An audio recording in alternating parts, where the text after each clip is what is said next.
Alright, so we're doing a big renovation job on this downhill garden here, making super deep beds with the goal of stacking multiple functions.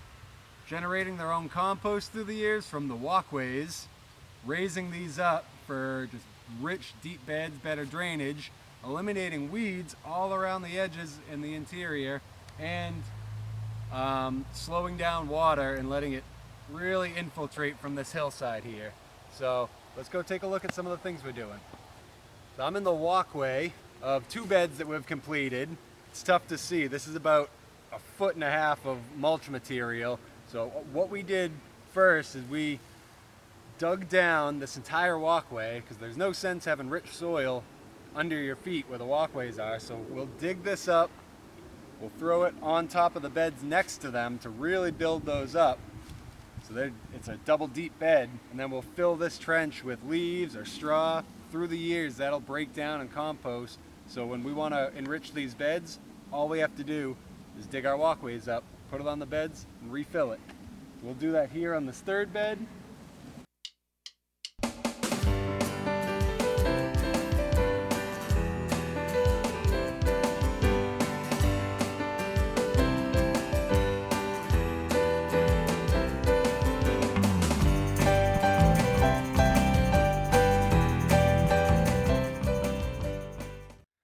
Alright, so the walkway is all dug out. You can see the contrast of the heights now. We have a super deep, rich bed here.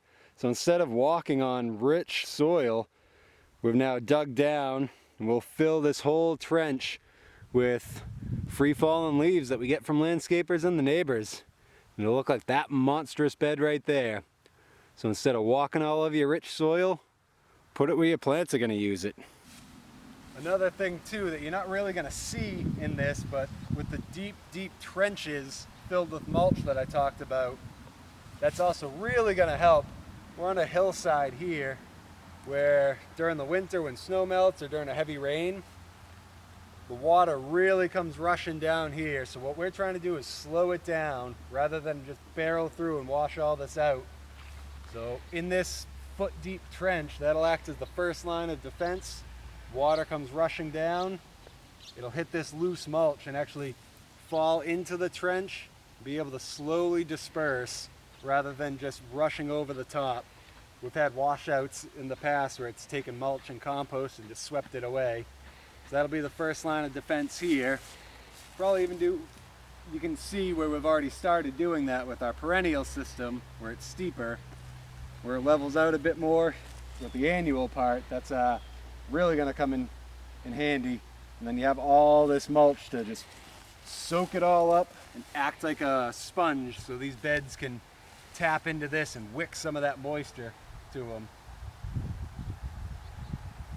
Jenna is also going around the edges here, taking out whatever we had for sod, all these big clumps, and we'll actually take those, also add them to the garden beds and fill this whole trench around the fence line with wood chips. We put a rabbit fence here because we have big rabbit pressure. So we'll make sure that no weeds are coming up through the fence. We really don't have to do that, but it's just a pain in the butt to mow or weed whack around a chicken wire fence. So I'm just taking the clumps of sod and that super rich topsoil, just pounding them out right on top of where this bed's gonna be.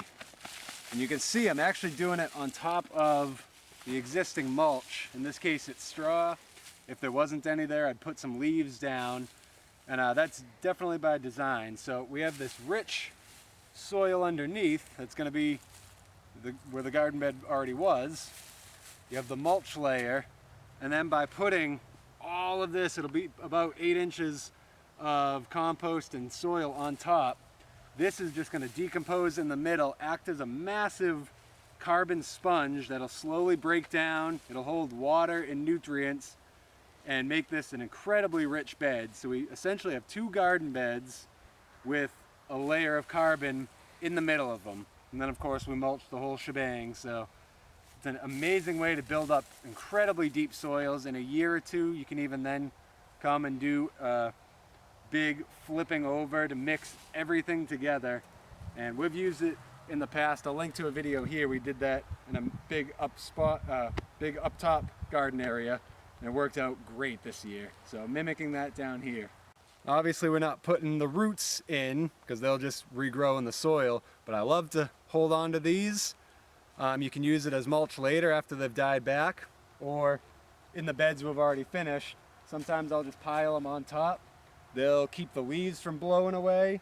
They'll inoculate some of the leaves with the soil bits left over, and then they'll slowly decompose as well. Or you can give them to your chickens, and they'll appreciate it.